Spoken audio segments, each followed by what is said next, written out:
So check this out.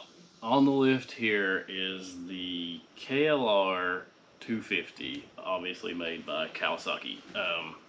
We're gonna finally do this bike justice. It's been around so long. We've had requests for it. It's just a classic, and it's never had a proper representation as far as repair mail goes, which is what we do here at Cyclopedia.com. So we were lucky enough to have a friend of ours let us use this one for the pretty outside shots. This is an 88 model with only 972 miles on it, and it's 2022 now, so it's really hard to find these cool old ones like this. More of what you'll find out there if you're going to do a project bike or something, the one we're going to use for the engine part.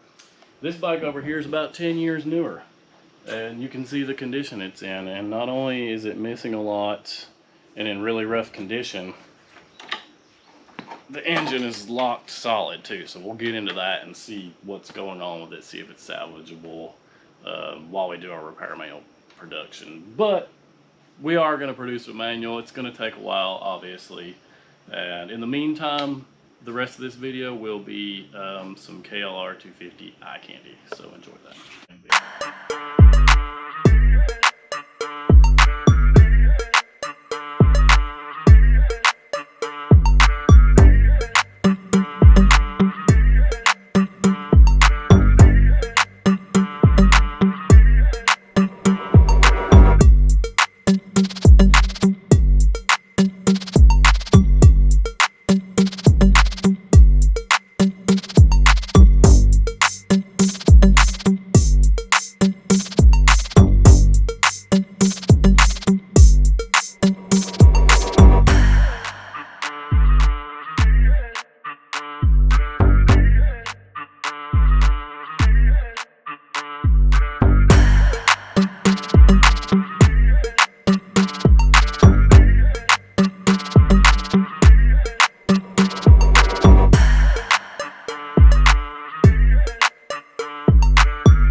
Check it out, 1988 KLR 250